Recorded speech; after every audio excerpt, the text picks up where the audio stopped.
All right, we are back, and it's time for some fantasy football. We got our guy D Nasty back in the house. Dave, how the heck you doing? Good. The Packers have a nice win yesterday over Tom Brady and the Buccaneers, so it's always a good weekend when that happens. It was more like a quarter of the Buccaneers. I can't even play. The receivers that played couldn't hold on to the ball. That's for sure. Russell Gage could have had 10 catches. What are you talking about, man? No, there was fumbles. There were some fumbles. I think Perryman fumbled. A couple other guys. I was happy that Gage had a fumble. Okay, he did. There's just a lot of turnovers and it was a mess. And the Packers only beat him by 2. Ew, that's not good for the Packers, man. Sorry about that. It wasn't a great fantasy day. Bears, though, we still beat the Bears, and we're still in first place. All right, well, we're both 2-1. But anyways, it wasn't a great fantasy day for a lot of teams. No, a lot of low-scoring games. Miserable. Go ahead. Miserable Denver game last night, and the Packer game was low scoring. 4 of the higher scoring teams that you would count on for fantasy purposes. So yes, not a good weekend overall. A lot of low scoring games this weekend. Yeah, you thought that Buffalo, Miami would be in the 60s, that score, and that only ended up at around 40. It was just crazy week for low scores, and a lot of teams got hit. My teams got hit because of it, and that's what happens. Some of the teams figure out what's going on, and you see a lot of unders happen on week 2. So in week 3. Well, anyways, we have a great show today because we're going to get into what matters for fantasy football week 4, starting with key injuries. I looked at buys today. They don't start till week 6, Dave. Yeah, it's nice. It's kind of nice that we have to worry about that until week 6. But a couple of guys that underperformed this week too, like Justin Jefferson. A couple of your key guys that you normally would count on this week, Justin Herbert. So those guys definitely killed some teams this week, including mine. So it was definitely a down week for me, but I still won in over half of my leagues. But definitely a lot of your fantasy studs didn't do well this week. Chase had a touchdown at the end, but he didn't do very well either. So a lot of your top 5 guys weren't doing well this week. That's very true. Why don't you get into key injuries?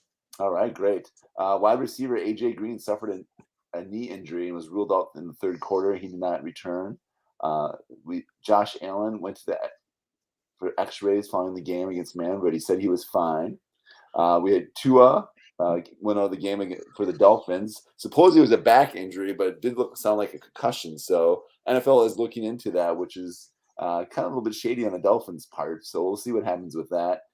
Big injury for your Bears. Running back David Montgomery, knee ankle injury. They said he's day-to-day. They said it's not serious, but they're still getting more tests on him. So we'll see.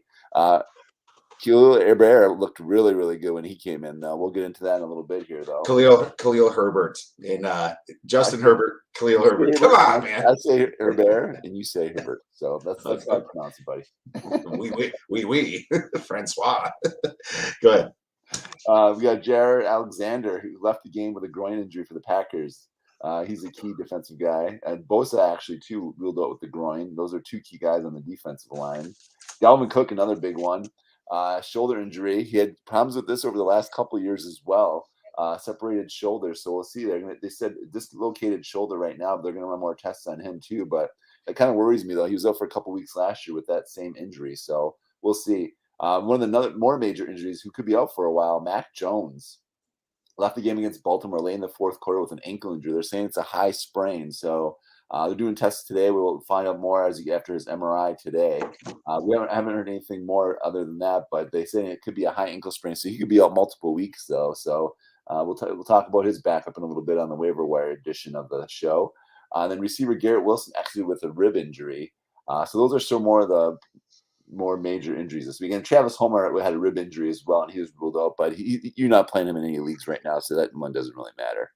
Yeah, that's true. I mean, AJ Green, when he went out, he had a goose egg for me anyway in my dynasty league. So I was just like, are you kidding me? Just an awful offense there right now with Arizona. Mac Jones will be out at least a couple weeks, I think. Dalvin Cook, that separated shoulder, might actually play that next week. So he's had that before. Michael Thomas and Landry are interesting. We're going to have to monitor those injuries coming in. They had to leave the game. Pretty much what I had, buddy. I'm going to get with the waiver wire here. Great.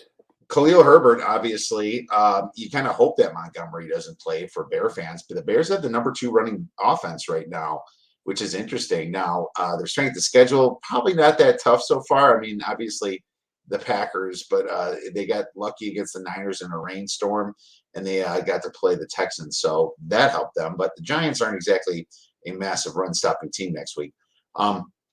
Alexander Madison, I mean, if he's for some reason out there because some idiot didn't handcuff him, make sure you grab him.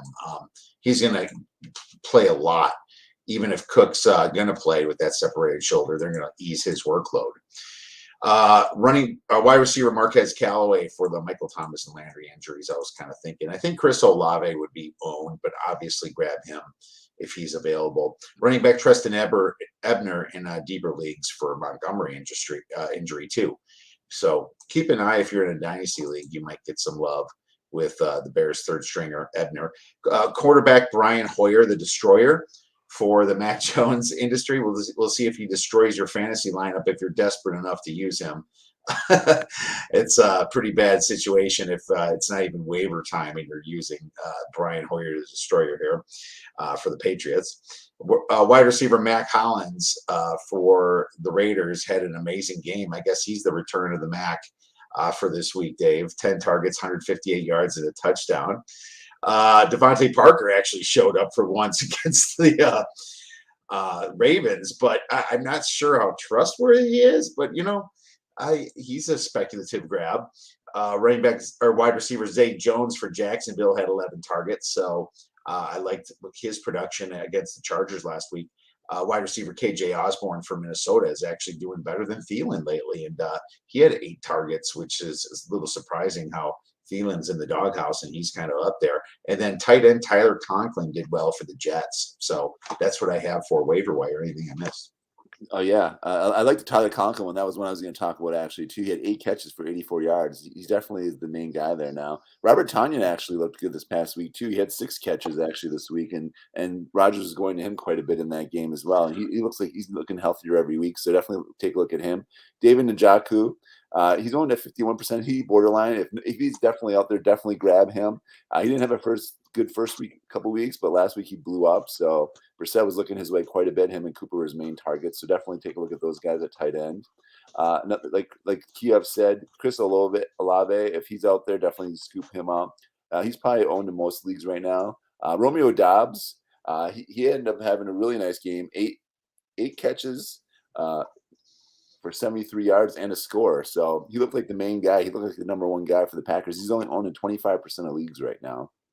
So definitely grab him if he's out there by chance in any of your leagues, in your daily leagues.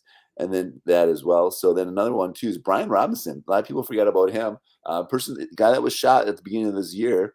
He was supposed to start for the Washington Commanders, but now he's actually going to be coming back week 5. So definitely scoop him up, get him on your bench because he could be starting when he comes back. They said he's been practicing for a week now. He came back to practice this last week. So he will be available out there, and he will be possibly getting a lot of run when he comes back. So definitely take a look at him. Jamal Williams, if anyone dropped him in your league or he's for some reason no one has him, DeAndre Swift was banged up again and didn't play a lot of the game. Jamal Williams looked very good while he was filling in for him. He had 20 carries, actually, 87 yards and a pair of touchdowns. So definitely if he's out there, scoop him up. He is on the higher percentage of own, though, like 60%, but just in case he is out there, definitely scoop him up. And the last one I got is Jared Goff. I think the Lions are for real this year. They've lost a couple close ones, but they've been in every game. I really like that Dan Campbell is the coach there. Goff has been playing well. He has a nice matchup, too, next week. They play the Seattle Seahawks. So and another guy, too, with a nice matchup next week is Jameis Winston against the Vikings. So definitely guys you can pick up who have good matchups next week. You can stream them if you had Mac Jones or another guy that got hurt this week.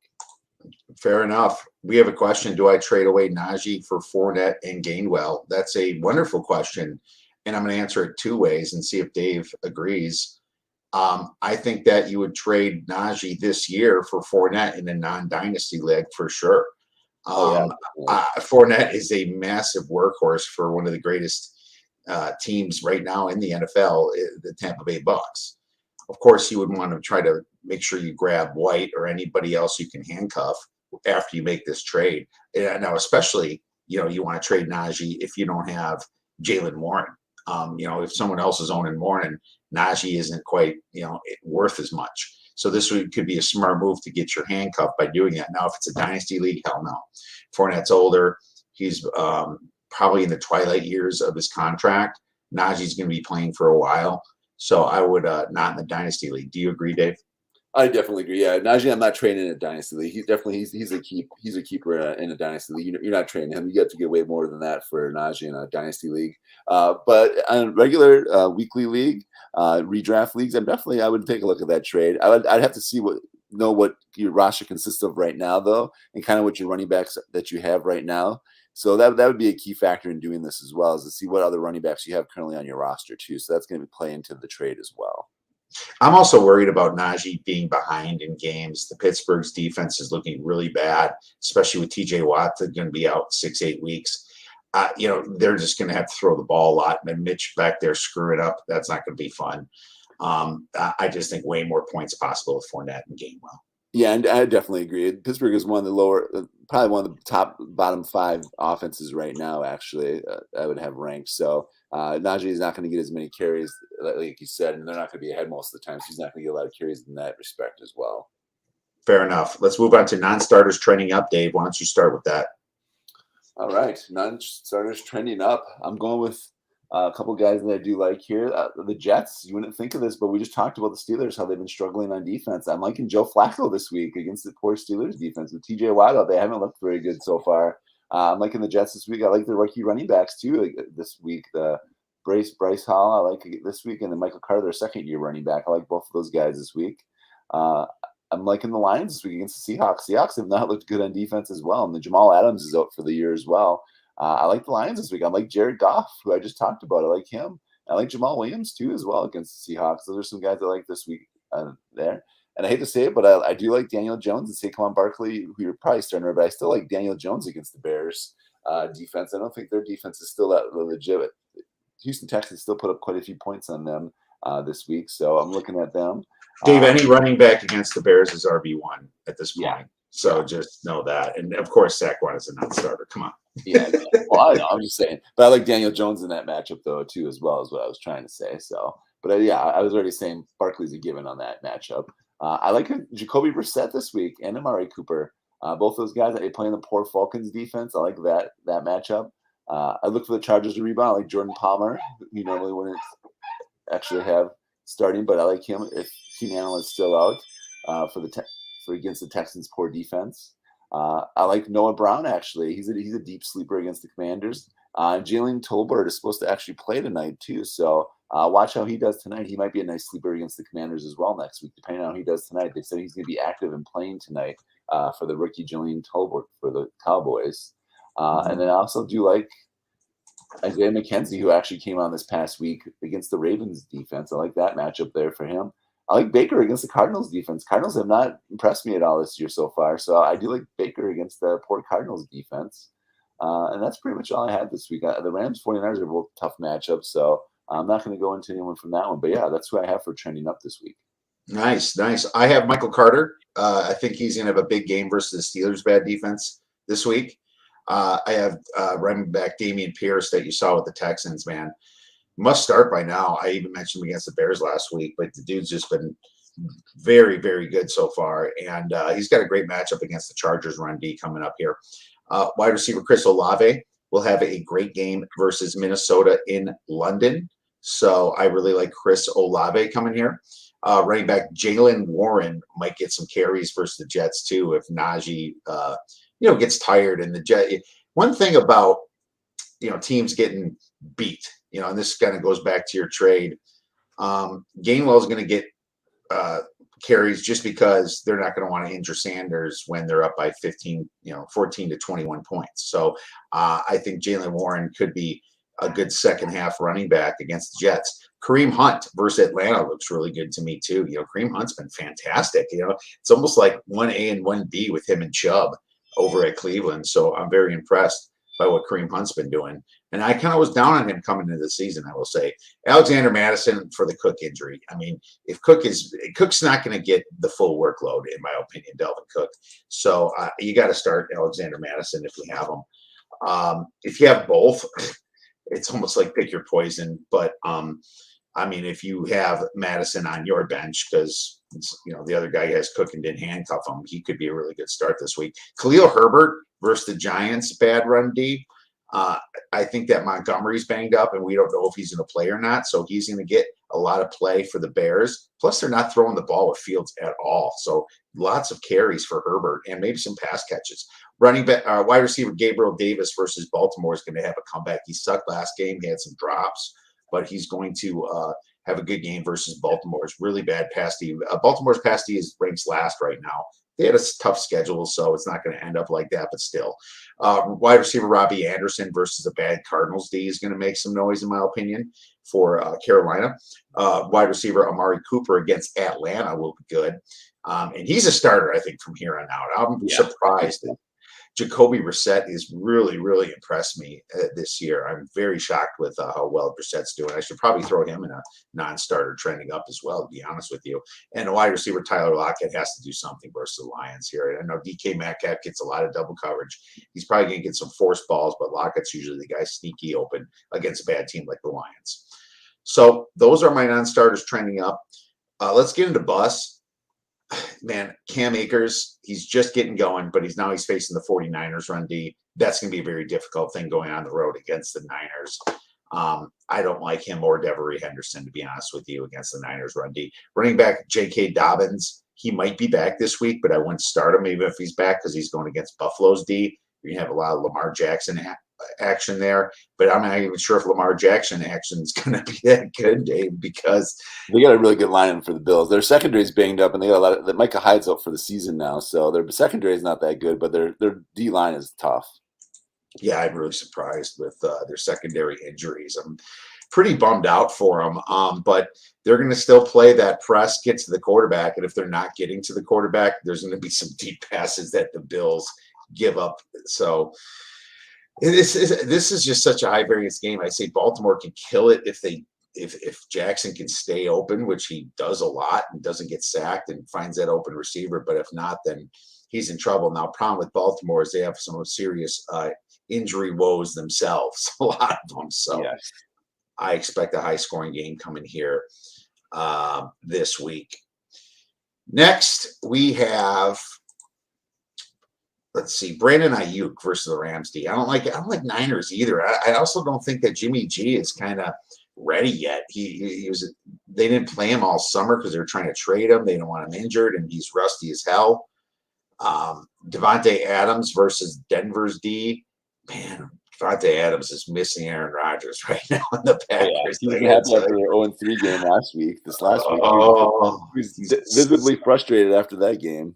He's got to be such a bust right now. And now he's got to face Denver's D. You saw what Denver did. Denver's tough.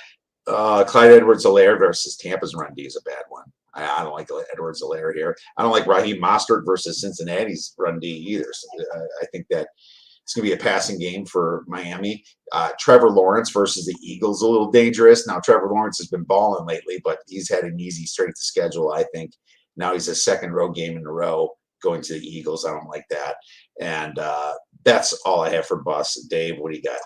Yeah, I have a lot of the same ones actually as you did. I agree with some of yours. I definitely don't like the Dolphins running backs, Edmonds or Mostert against the Bengals. That committee there hasn't really done that well so far anyways. I'm actually going to downgrade Madison and Cook against the tough Saints defense. They have a very good run defense. Last year they did as well. So I'm definitely downgrading that one. I don't like Titans against the Colts. The Colts actually have a better defense than people let on. I don't like Tannehill this week against the Colts. I think Henry still puts up his numbers, but I'm not saying Tannehill's not going to have a good day against the Colts defense. They've been playing decent the last couple of weeks, and they've had some pretty tough matchups at the start of the year. I also agree with you on the Rams 49ers game. Don't like anyone in that game. Those are both tough defenses. Definitely downgrading the running backs for the Rams. And even Stafford might struggle a little bit against the 49ers then too, but it's vice versa though too. Obviously the 49ers do much against that tough Rams defense and D-line with Aaron Donald's just a beast. So I don't like anyone in that game really. So I'm downgrading a lot of those guys in that game. I don't like the Chiefs running game like you said either against the Buccaneers. McKinnon and Hilaire have been splitting carries, like kind of a committee there too. I definitely don't like them against the tough Buccaneers defense. I agree with you on the Raiders too. I think Carr and Adams both struggle against the Broncos this week. That's definitely a tough matchup. Broncos have a really great defense. I think the Packers struggle a little bit against the Patriots. Patriots haven't really given up that many points this year on defense. That you don't know this, but they have. I don't think they've given up more than 20 points in any of their games this year. You can check the stats on that, but it's pretty close to that, I think, though. So I'm going to downgrade Aaron Jones and A.J. Dillon against the tough Patriots D. I think Rodgers is still going to get his through the air, but I'm definitely downgrading them against the Patriots. They've been playing I don't know, man. The Patriots have been Swiss cheese this year. They lost their linebackers to free agency. I disagree with that.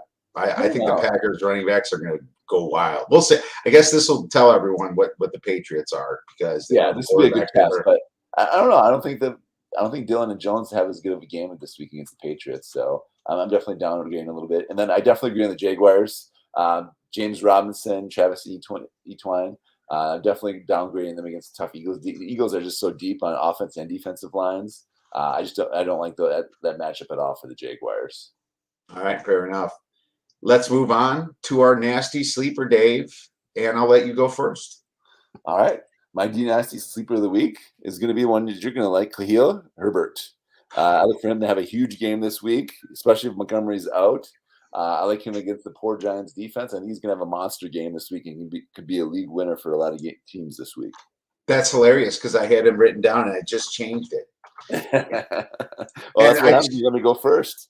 Well, I'm glad I did. But I'm going to go, since our guy from the Seahawks 33 had that question, we're going to go with Don't Diss Me, Will Disley, my friend. And he's been killing it lately. He's been getting a good amount of targets, double digits, 2 weeks so far in fantasy. You know, I really think that he's going to be an end zone type of guy, and going against the Lions, Swiss cheese type defense, I think that he's going to be a target for Geno Smith. I like Will Disley to be open and have a great game, Dave. Oh, I like it. Definitely like it. All right, my man. Well, thank you so much for coming on and breaking down a little fantasy football. Next week, just want to let you guys know, Dave won't be on. I'll be traveling to Playa del Carmen. It's a October fall break for the kids, so we have to do something, obviously. And we're gonna head out down there, and we're actually leaving on Monday. So I'll have a quick show on Sunday night rather than Monday. Anything else, Dave? No, I think that's it. Good luck, everyone, this week. All right. Thank you so much for listening to this show. If you guys have any questions for the Thursday podcast, feel free to tweet us at The Oddsbreakers. Email us at info@theoddsbreakers.com. Have a great rest of your week and go get some winners.